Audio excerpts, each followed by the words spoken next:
Olá, Mauri, bem-vindo. Tudo bem? Muito prazer. Ei, Amaury, bem-vindo. Muito obrigado, Ana. Prazer falar com vocês novamente. Bem-vindo. Então, deixa eu trazer uma matéria aqui para você comentar com a gente, Amaury. Depois de Lula, agora quem é persona não grata no governo sionista de Israel é Antônio Guterres, secretário-geral da ONU. Por quê? Porque ele está pedindo cessar-fogo, né? Ele está fazendo o apelo que qualquer pessoa de bom senso faz. E essa declaração, depois de um discurso muito virulento na ONU, do Benjamin Netanyahu, e de um apelo da comunidade internacional por reformas na ONU, desenhar uma nova governança global. Então, fala para a gente, Amaury, como que você vê essa escalada no Oriente Médio, de que forma ele conversa com essa urgência de uma reforma no sistema ONU? Amaury, antes de você falar, eu vou colocar você na tela inteira, mas a gente está te ouvindo. Você não está sozinho, não. Você não ficar assustado, tá bom? Bom, imagina, que é isso. Obrigado. Na verdade, a ONU... Posso começar? Ok. A ONU é um sistema absolutamente anacrônico, né? Não serve para nada. A ONU não garante... ela ajuda a mitigar um pouco algumas tragédias humanas geradas pelos países que participam e são donos da ONU, né? São aqueles países que têm um poder de veto no Conselho de Segurança.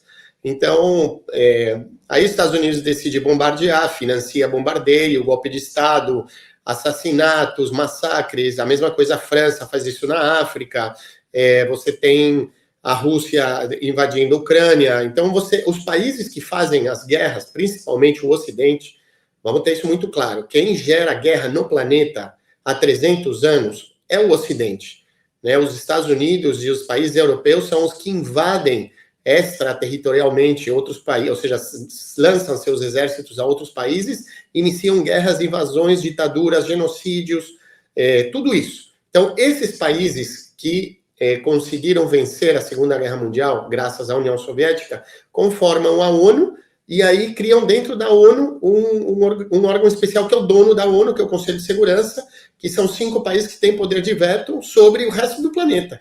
Então, uma instituição que nasce assim já não tem nenhum sentido.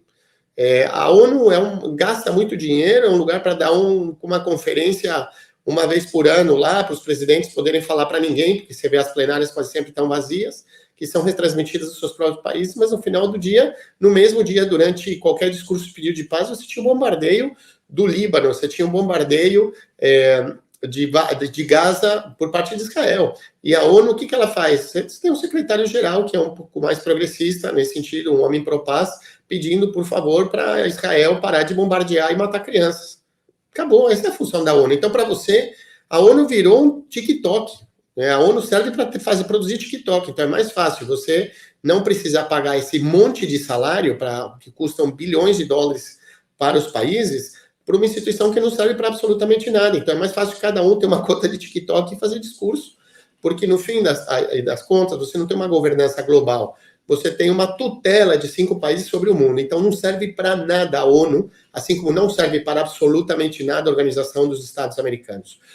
Todas essas organizações multilaterais, como a ONU, como a OEA, elas são organizações que nascem depois da Segunda Guerra Mundial, criadas pelo Ocidente para tentar brecar a influência do socialismo soviético sobre o resto do planeta, já que o grande vencedor da Segunda Guerra Mundial, em 1945, foi a União Soviética.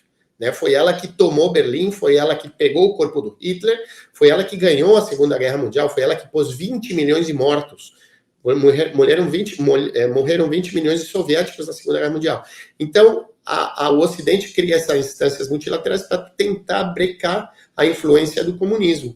Mas você não tem em nenhum momento essas instituições brecando a capacidade dos Estados Unidos e dos países da União Europeia, que são mascotas, são dogs, né? São pets dos interesses dos Estados Unidos, atuando com eles para invadir qualquer país. Então ninguém pode parar esses países. Como você para? para a China, para a Rússia, que tem armas nucleares e que falou, até aqui vocês não vão avançar na fronteira, eu não vou permitir vocês terem base na Ucrânia, senão vai acabar o planeta. E é isso aí. E aí os Estados Unidos param. Se não é assim, você não tem uma instituição política. A ONU não serve para nada, gente. A ONU custa muito e não serve para absolutamente nada.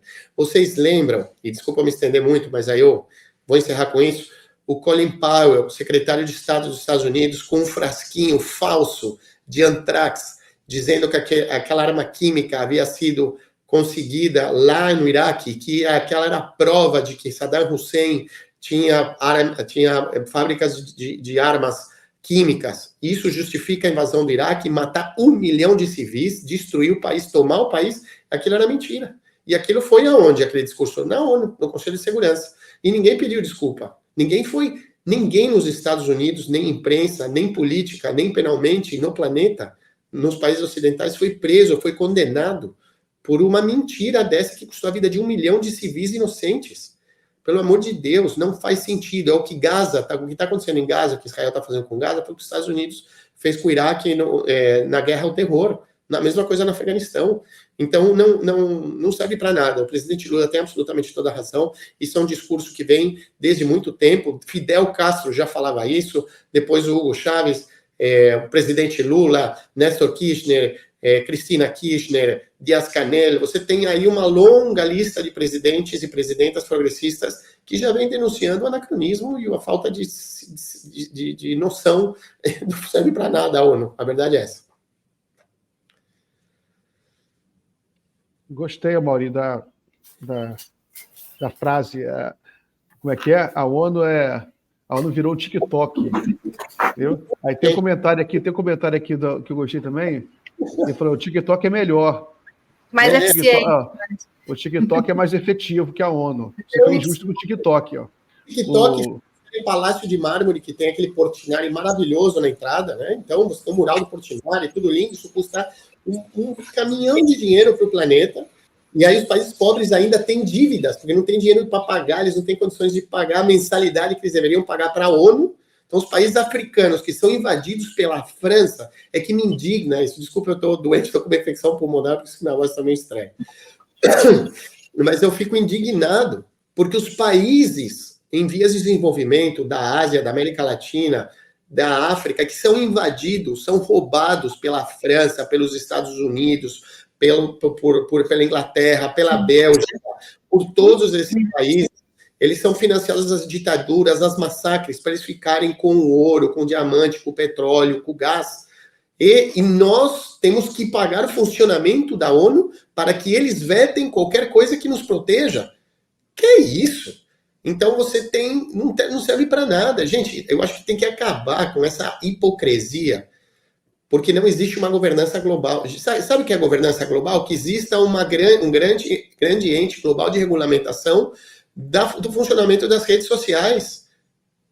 Não pode, enquanto não tiver isso, não tem democracia mais no planeta. A democracia acaba no momento em que empresas de tecnologia conseguem, desde os seus servidores lá em São Francisco, influenciar a opinião pública no planeta inteiro com um clique e decidir quem ganha e quem perde uma eleição. E para que ONU? Para que ONU? Para mandar soldado capacete azul para tentar ajudar em alguma coisa aí no meio de uma massacre. E aí a gente tem, olha o Haiti. Quantos anos tem uma missão de paz no Haiti? Para quê? Gente, o que a Haiti precisa é de financiamento, precisa de desenvolvimento produtivo, a gente precisa parar de castigar o Haiti. O Haiti foi o primeiro país da América em se liberar e ser independente. A primeira independência na América antes dos Estados Unidos foi dos haitianos, foram os negros haitianos, pessoas escravizadas que se liberaram, e eles são castigados até hoje pela França, até hoje pelos Estados Unidos, justamente por eles terem, inclusive, financiado a liberação da América Latina, porque se não fosse os haitianos, Simão Bolívar não teria conseguido liberar a América Latina, com o compromisso de liberar primeiro as pessoas escravizadas negras trazidas da África, porque nem o Bolívar tinha na cabeça ainda, naquele momento. É que eu estou fazendo esse elipse porque é importante, senão as pessoas não conseguem conectar, é tudo muito fragmentado. Não é que não conseguem conectar, perdão, até falta de respeito dizer isso, não é?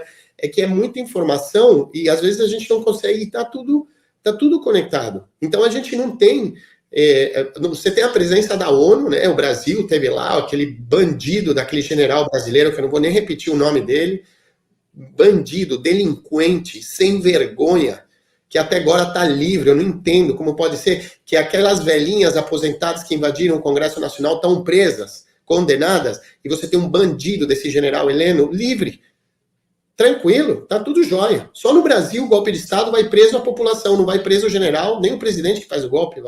Porra, o que é isso? Então a ONU é a mesma coisa. A gente também reclama lá, mas aqui a gente não faz a lição de casa, né? É a mesma coisa.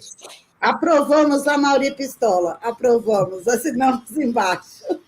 Aninha quer fazer alguma pergunta? Porque eu queria fazer uma outra provocação para ele quanto à ONU. Eu queria aproveitar esse panorama que ele fez da América Latina, viu, Amaury, para perguntar se você acompanhou a posse da Cláudia Sheinbaum e o que você vê aí do papel do México nesse próximo período, nessa América Latina, que eu concordo contigo em tudo que você falou aí. Olha, aquela época da chegada do progressismo, há 26 anos atrás, né, com a chegada do presidente Chávez em 1998, foi a primeira, eu digo que é a primeira onda, né, do socialismo do século XXI, que chegou, eu diria, aquele momento dourado, digamos, de crescimento econômico, de fortaleza social, econômica, política. Ela durou mais ou menos até, é uma hipótese, né, minha, até 2014, quando ganha o Macri, né, na Argentina. A partir dali a gente tem a Lava Jato, a gente tem também as nossas falências, as nossas corrupções, a gente começa a perder a eleição, e vem o fortalecimento dessa onda, né, da direita, que só não se consolidou totalmente pelo Covid, porque senão também a gente não teria nesse momento a volta das esquerdas, até a chegada do presidente Andrés Manuel López Obrador ao México. Aí você inicia um novo período das esquerdas, que é uma mudança retórica muito importante, né? A gente tinha quadros políticos com um discurso muito agressivo, Chávez, Evo Morales, a Cristina, Evo Morales, né? E aí você tem... Rafael Correia, de alguma forma. E aí você tem uma mudança para um tipo de discurso que não é agressivo na forma, na linguagem, não é agressivo. É muito cordial, inclusive, até para xingar, mas é um discurso muito, muito, tão ou mais politicamente radical do que aqueles do início do progressismo. É o presidente, olhem a importância do que conseguiu o presidente Andrés Manuel. Ele elegeu a sua sucessora com 60% dos votos, sem ter feito um acordo político com o centro sequer. Lá não tem centrão. Lá eles não têm centrão. Ele ganhou há 6 anos atrás, arrasou nas eleições, e daí ele vem ganhando todas as eleições municipais, estaduais, no âmbito legislativo e executivo. Ele tem absoluta maioria em todo o país, assim como o Bukele tem em El Salvador, ele tem no México, e olha a diferença da complexidade de países, mas é a mesma coisa, ambos conseguem o mesmo resultado. Então, sem ter cedido no seu discurso, não vamos falar de Cuba, não vamos falar de Venezuela, não, é que a gente tem que ter um centrão com nós, não, vamos fechar mais com... Não, lá não tem, é radicalização. E vamos radicalizar. E cada vez mais eles se radicalizam ideológica e politicamente, e a atuação deles é de acordo com aquilo que eles falam. Não há uma simetria. Não há uma simetria. Então, a Cláudia é a representação disso. A Cláudia é a representação de uma consolidação de um processo político enraizado nos bairros mais pobres de todo o estado do México. Você tem em todos os bairros do México uma sede do Partido Morena, que faz um trabalho proselitista fora das redes sociais, além de uma presença única nas redes, mas presença territorial, porta a porta, negociando e participando e construindo partido, inclusive, nos principais terrenos de domínio do narcotráfico mexicano, que isso sim, ou seja, a violência e a dificuldade de você transitar e você viver nessas áreas onde não há Estado, só há narcotráfico, Não é que nem no Rio de Janeiro, que é um bairro. Não, a gente está falando de estados inteiros, assim, de 10, 15 milhões de pessoas governadas 100% pelo narcotráfico, com a ausência total do Estado. Nesse lugar, você tem gente de Morena fazendo porta a porta, construindo partido, correndo risco, sendo morta, mas eles estão lá. Então, claro que eles vão ter uma vitória de 60%. E eu acho que é isso que a gente tem que ter uma lição. Então, você tem uma mudança de um discurso menos agressivo em termos de linguagem, muito popular, fora das redes sociais, e que no momento de governar, sempre governou radicalmente vinculado ao seu processo que eles chamam da quarta transformação da República, que é um processo, um caminho de construção de um Estado que permita desenvolver, diminuir essas grandes diferenças sociais, mas que seja consolidado politicamente e eleitoralmente. Tem que ter resultado eleitoral, mas não condena o processo político a médio e longo prazo para ter uma vitória eleitoral. É isso que eles fazem, e é fantástico. Eu acho que eles inauguraram um novo momento do progressismo no continente. Que bom te ouvir, Maurício, sobre isso. Ontem também a Ana ela voltou do México, fez um relato muito interessante sobre o crescimento da esquerda no México. Aí você complementou, de certa forma, a análise dela. É muito interessante, né?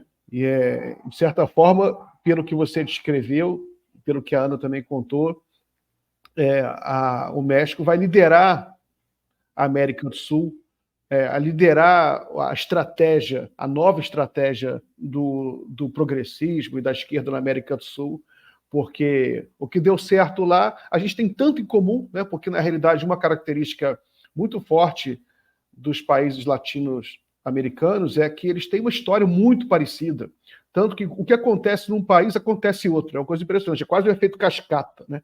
O neoliberalismo entra num país e começa a entrar em todos. Pum, pum, pum. Tem golpe num país, é golpe em todos os países.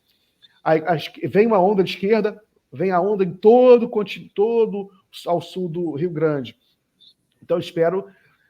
É uma luz que vem ali do México, e é um país importante na América, porque a gente tem 3 grandes países na América do Sul, grandes em população. América Latina, né? Na América Latina, né? Que é o Brasil, a Argentina e o México, são os países com maiores populações, os países também mais industrializados.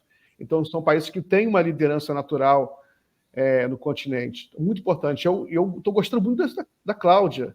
O López Obrador tinha uma estratégia muito interessante, que era a coletiva diária que ele fazia. Aquilo era excepcional. Nas maneiras. Será que as manhaneiras? Será que a Cláudia vai fazer também manhaneira? Ela disse que vai. Primeira, né? Hoje foi a primeira dela. Ela também vai fazer. Jura? Ela disse que vai continuar. Vai estar continuando. Ela fez a primeira de hoje em homenagem. Olha que interessante. Hoje é o aniversário da revolta de 68, do qual ela participou, que houve a massacre dentro da UNAM, da Universidade Nacional Mexicana. Então, ela inicia a sua primeira... Olha que simbólico, isso que é fabuloso dos mexicanos, que é uma coisa que a gente quase não utiliza no Brasil, que é uma forma de reivindicação dos momentos históricos, né, que conformam a luta social, a luta de independência. Né? A gente não tem essa tradição no Brasil, né? Porque a gente não teve uma independência. Né? A gente teve um rei que não queria voltar para Portugal e decidiu ficar com o país e pronto. Aqui não tem. E as revoltas populares que realmente quiseram constituir um país governado pelas pessoas foram todas massacradas. Né? O nosso exército foi um exército que nasce para massacrar os nossos povos, não para liberá-los. Né? A diferença dos exércitos da América Hispana. Então, no caso do México, a presidenta, e reivindicando esse processo histórico, né, ela lança a primeira manhaneira, porque ela vai fazer o mesmo, que é realmente um instrumento espetacular de controle da opinião pública, fazer todo dia uma coletiva que dura 3 horas, assim, das 5 da manhã até as 8 da manhã, sem hora para terminar, falando tudo que ela quer, respondendo tudo que ela quiser. Então, claro, entram os meios de comunicação ao vivo, entram tudo para falar do país, ela já está 2, 3 horas falando, dando linha, o que vai acontecer, não vai acontecer. Então, isso acaba colocando contra as cordas aquela narrativa falsa dos meios de comunicação, falsa ou descontextualizada, né? Então, ela faz isso no dia que se comemora o aniversário da massacre dos estudantes, do qual ela participou e ela sobreviveu no ano de 68. Sensacional. Olha, deixa eu agradecer aqui ao Zezito pelo superchat E ele coloca que essa situação do México não merece estudos e divulgação aqui no Brasil. Olha, eu já até anotei aqui no meu banco de pautas, vou procurar o Amaury e a Aninha para a gente explicar o que é essa quarta transformação. Quem sabe a gente não aprende, né? E diga. Desculpa, não, fala, perdão. Não, já terminei. Você que está aqui, a gente quer ouvi-lo. Não, é que o México sempre foi referência. O México realizou a primeira revolução do século XX, antes da Revolução Russa. Em 1910, vence a Revolução Mexicana, liderada por Pancho Villa, que isso é outra coisa. Fala muito de Zapata, né? Se fala pouco do Villa como se fosse um personagem meio caricata, mas, na verdade, o grande exército que toma a cidade do México, o grande exército liberador do povo mexicano, era o do Pancho Villa. Ele chegou a liderar 70 mil homens, teve 2 mil trens sob o seu controle. Ele tinha, inclusive, até aviões. A história dele é fabulosa, é uma coisa incrível, e junto com Emiliano Zapata, tomam a cidade do México, e eles triunfam, né? Uma revolução totalmente popular em prol da terra, em prol de distribuição da riqueza. Depois ambos foram assassinados, traicionados, inclusive por aquela burguesia que foi beneficiada pela revolução e tal, mas eles, antes da Revolução Russa, eles nem sabiam o que era socialismo, né? Eles fizeram esse trabalho, e o México ele é um exemplo para o mundo, não só para o nosso continente. Então, eu falo que a capital da América Latina deveria ser a cidade do México, por toda a sua riqueza cultural, né, a capital do Império também azteca. Então, o México ele é assim, uma referência, ele retoma, depois de quase um século governado pela direita, não, para os governos do PRI, foi quase 80 anos o mesmo partido governando, o México ganha Morena, o presidente Andrés Manuel López Obrador, e ele dá um giro 180 graus, num processo formidável, e eu acho que vale a gente acompanhar, protegê-lo, mas estudá-lo para poder ver o que a gente pode pegar de melhor e levar isso para o resto do nosso continente. Amaury, eu queria perguntar para você, porque a ONU, né, funciona como o TikTok, só que tem uma tática efetiva deles, que é promover a guerra cultural. A gente vê isso, por exemplo, com a China, que o Conselho de Direitos Humanos lá em Genebra é impressionante. A Maurícia deve acompanhar, e aí eles usam aqueles elementos, né? Genocídio em Xinjiang, no Tibete, falta de liberdade em Hong Kong. Queria que você falasse um pouco sobre isso, sobre essa parte da ONU se transformar num objeto do império, digamos assim, né? num proxy. Ela funciona. Como é que você vê isso? Como que a gente enfrenta esse tipo de... O mais interessante de tudo é liderado pela Michelle Bachelet, né? Ela é a alta comissionada de direitos humanos da ONU, que é uma mulher, algumas classificam como progressista de esquerda, mas na verdade é uma mulher neoliberal, social-democrata, né? Uma mulher de direita, não é uma mulher de esquerda, que tem feito um trabalho muito nocivo para a América Latina, inclusive a partir da sua função na Secretaria de Direitos Humanos, da Alto Comissionado, de Direitos Humanos da ONU. E, obviamente, para chegar lá, você tem que ser subordinado aos Estados Unidos, né? Não tem... É como ser presidente de secretário-geral da OEA. Você não vai chegar num cargo desse se você já não está sometido aos interesses dos Estados Unidos, e que sempre vai funcionar para querer condenar, sei lá, a China, a Rússia, mas você não tem uma condena. Cadê ela falando sobre Israel? Né? Cadê ela em Gaza, como fez o Sérgio Vieira de Mello, que foi para o Iraque, né? O Sérgio Vieira de Mello culpou brasileiro que foi assassinado pelos Estados Unidos naquele atentado na sede da ONU lá em Bagdá, né? Virou até um filme, que é um filme com a Ana de Armas e também com o Wagner Moura, né? Que faz o papel de Sérgio, chama Sérgio, inclusive recomendado, um filme maravilhoso, muito duro, maravilhoso. Ele ocupava esse cargo. Então, durante a guerra do Iraque, ele foi lá na guerra para realmente acompanhar e ajudar, e mataram ele justamente por essa atitude. Os Estados Unidos assassinam. Por que ela não está em Gaza agora? Porque ela é subserviente aos interesses dos Estados Unidos, e sem nenhuma pena em dizer isso. Então, voltamos a falar, os organismos multilaterais de direitos humanos. Primeiro, gente, os Estados Unidos não são signatários de nenhum sistema de defesa dos direitos humanos. Volto a repetir. Os Estados Unidos não são signatários de nenhum sistema de defesa de direitos humanos. Nenhum sistema interamericano que criou a Corte Interamericana de Direitos Humanos. Os Estados Unidos não são signatários, ou seja, eles não podem ser julgados e eles não podem, seus cidadãos não podem ser julgados, não podem ser condenados por violação de direitos humanos em nenhum lugar do planeta, porque eles não são parte de nenhum sistema, nem a Corte Penal Internacional que fica na Haia, na Holanda, e eles querem falar o que pode e não pode de direitos humanos. Por que a gente tem que aceitar essa palhaçada? Por quê? Não, a gente não pode. Então, eles não podem vir falar da China, não podem vir falar do Brasil, eles não podem vir falar da Holanda, eles não podem falar de ninguém. Ninguém tem o direito de falar de um outro país simplesmente por falar. Ainda mais um país que não é parte de um sistema que permite processar, investigar, julgar e defender pessoas abusadas nos seus direitos, né? Então, é isso. Não tem nem conversa. Não. Não. Pois é, Amaury, uma coisa que realmente choca quem acompanha a política internacional é o duplo padrão, né? A hipocrisia do Ocidente, que é uma coisa estarrecedora. Eu acho que a gente vive um momento histórico de virada, porque essa hipocrisia está mais à tona, em função de vários fatores, né?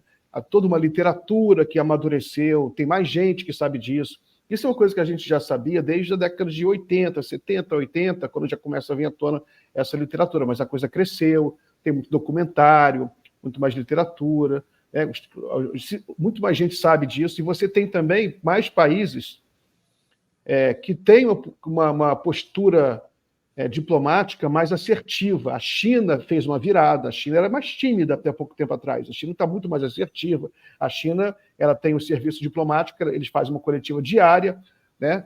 A Yara sabe, em que eles sentam o cacete, todo dia, de segunda a sexta, vem o porta-voz do Ministério das Relações Exteriores da China, o cara fala um montão de verdade. Tem um repórter da ROD pergunta: vocês estão ajudando a Rússia lá na Ucrânia? Aí, não, a coisa não começou em 2022, começou antes. E a própria Rússia também, né? A Rússia, o Lavrov fez um discurso agora na ONU, em que ele conta a história toda, né? Por exemplo, até como é que começou os problemas do Oriente Médio. Você já mencionou a destruição do Iraque, a destruição da Líbia, a destruição da Síria. Os caras destroem o norte da África todo, o Oriente Médio todo, depois querem reclamar que você tem instabilidade ali e querem apitar alguma coisa. Agora, sobre o México, adorei a sua exposição sobre o México, falando de Pancho Villa, e me deu muita vontade de falar mais sobre o México aqui. Eu e a Aninha vamos trazer, a Aninha já esteve no México agora, vamos trazer muita coisa sobre o México aqui para o jornal, vamos conhecer mais a história de agora do México, trazer a história antiga. Eu li uma biografia do Pancho Villa. Né? Do Paco Ignacio Taibo? Foi de outro autor, foi de um americano. É uma das biografias escritas de qualquer pessoa no mundo. É um livro de 1000 páginas, escrito pelo historiador mexicano Paco Ignacio Taibo, sobre a vida de Pancho Villa, que é uma obra de arte singular, que não só como um registro histórico de um personagem único, mas também de uma compreensão social do que foi realmente a Revolução Mexicana, em que condições ela se deu, em que condições ela conseguiu vencer. Né? Fala o nome desse autor de novo, para colocar aqui no comentário para o pessoal baixar, para o pessoal procurar esse livro. Claro que sim, Paco Ignacio Taibo. Segundo, ele é um escritor, historiador mexicano, escreveu um livro, inclusive, que virou um documentário na Netflix sobre a vida do Che Guevara, e também, que é outra biografia dele fenomenal, do Che, é um pouco questionada por alguns outros historiadores, outros guevaristas, né, que conhecem muito a história, tem algumas questões que eles questionam um pouco, porém, ela é fabulosa, e também a Revolução sobre a Revolução Mexicana. É um livro formidável, na verdade, é um dos livros de cabeceira, eu já li ele 2 vezes, tenho um fascínio, digamos, por compreender. Se conta uma coisa anedótica do Pancho Villa, que vai fazer um pouco mais leve a nossa conversa também, se dá tempo, né? Perdão, eu tô aqui, eu tô me sentindo super em casa, então tô abusando. Não, dá tempo, pode falar à vontade, está com uma audiência ótima, que o pessoal está adorando o seu relato sobre o México e sobre a geopolítica, pode continuar à vontade. O Pancho Villa, ele era analfabeto, né? Ele nasce, ele vira bandido porque ele, na fazenda em que a família vivia em condições análogas à escravidão, a irmã dele estava sendo estuprada pelo filho do dono da fazenda, que era a maior fazenda do México. Então, ele mata o filho, ele tinha 14 anos, e ele foge para não ser assassinado, obviamente, pelos capangas do cara, e ele vai embora ignorante, sem saber ler e escrever.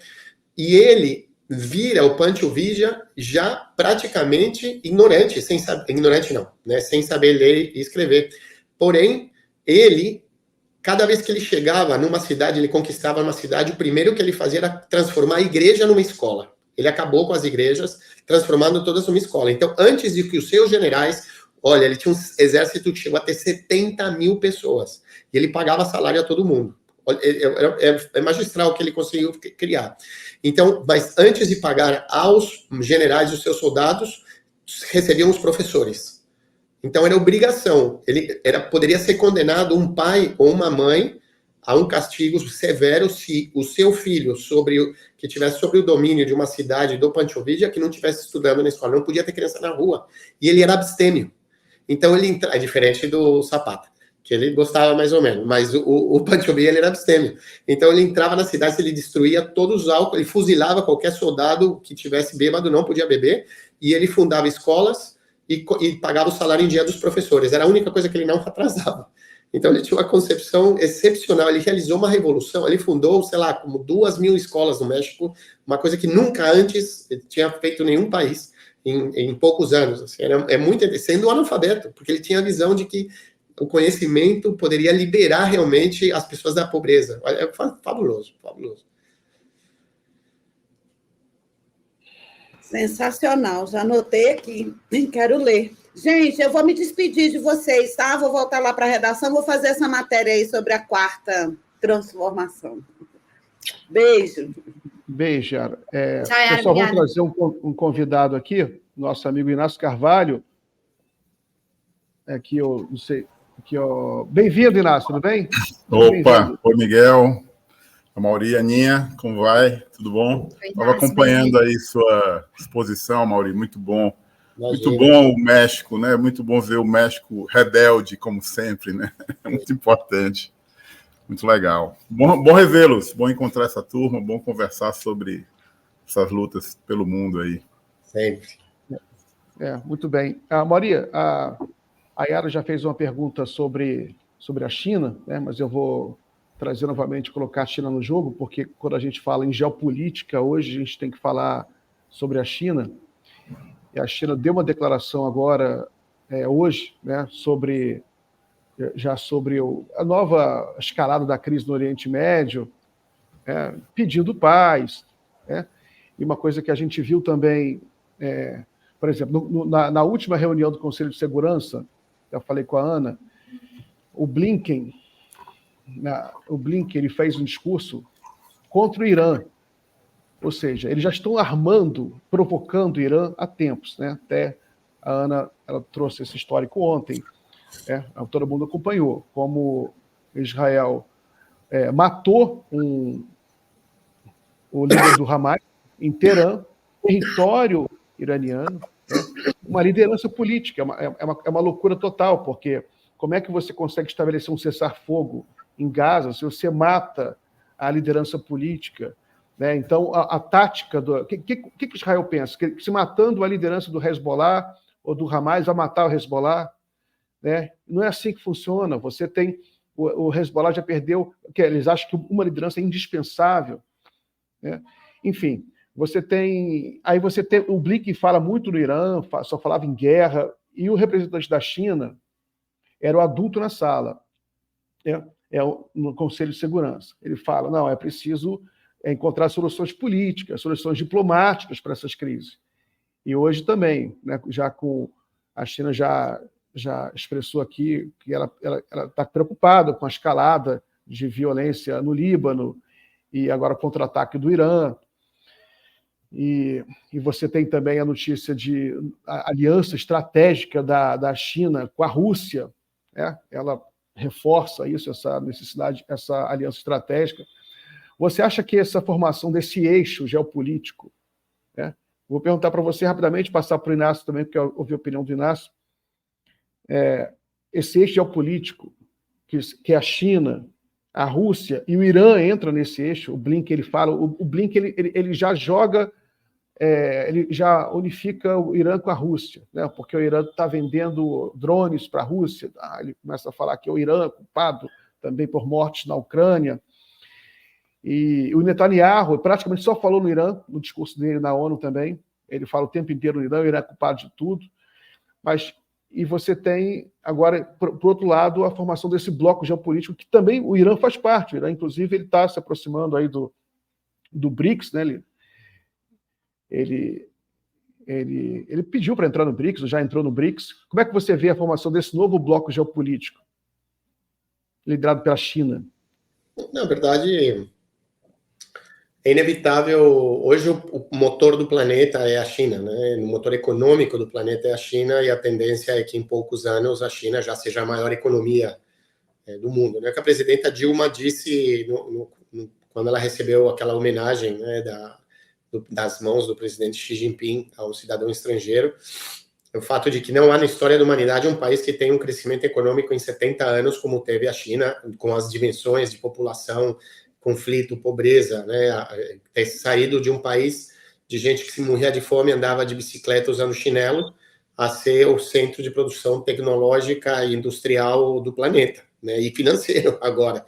Não só isso, né? A China é dona dos papéis da dívida externa dos Estados Unidos. Se a China decidir cobrar, executar as dívidas dos Estados Unidos quebra, não tem condições, ele não tem capital suficiente para pagar a sua dívida dos papéis comprados pelo sistema financeiro chinês. Então, é uma relação interessante, porque a China consegue, em 70 anos, ocupar esse espaço geopolítico fundamental, é o fiel da balança, na verdade, sem ter atirado um míssil, sem ter disparado uma bala contra qualquer país, né? Simplesmente com um processo de planejamento econômico centrado no combate da pobreza, desigualdade, rápida industrialização e desenvolvimento científico-tecnológico, e num processo de cooperação, mas também de crescimento e fortalecimento do sistema financeiro chinês, que se transformou no grande banco do mundo, né? A China se autofinancia obras, desenvolvimento tecnológico em países em todos os lugares, né? Aquela rota da seda, a grande presença de processo de desenvolvimento industrial e de infraestrutura, de infraestrutura na África, é chinesa, 100% financiado pela China, para ajudar a fortalecer e desenvolver, mas pegar, obviamente, um continente inteiro para baixo dessa asa, né, da China, que é muito difícil. Os Estados Unidos não tem condições militarmente, e não vai enfrentar a Rússia, que é aliada da China. Tem 9 mil ogivas nucleares, isso é o fim do planeta em 15 minutos, né? Então não tem como você enfrentar isso. E do outro lado você tem a força econômica incalculável da China, com uma capacidade de enfrentar os Estados Unidos numa aposta, né, de quebra ou de especulação mútua. Então a China é fundamental no equilíbrio global nesse momento, é quem dita as regras, na verdade, com um processo diplomático muito sofisticado, sem uso de armas, o que faz ser um processo muito eficiente, porque é muito caro você manter esse volume de militares no mundo inteiro, porta-aviões, bombardeio, mas é que isso financia o endividamento do governo americano, né, financiando essas guerras, e você tem um fortalecimento da China no quê? Em vez de gastar em armas, em guerras, gasta em infraestrutura em terceiros países. É um sistema muito interessante da construção desse poderio geopolítico, né? Eu acho que essas são as duas principais diferenças. Os chineses estão aí há 10 mil anos, não é por coincidência. Não é à toa, né?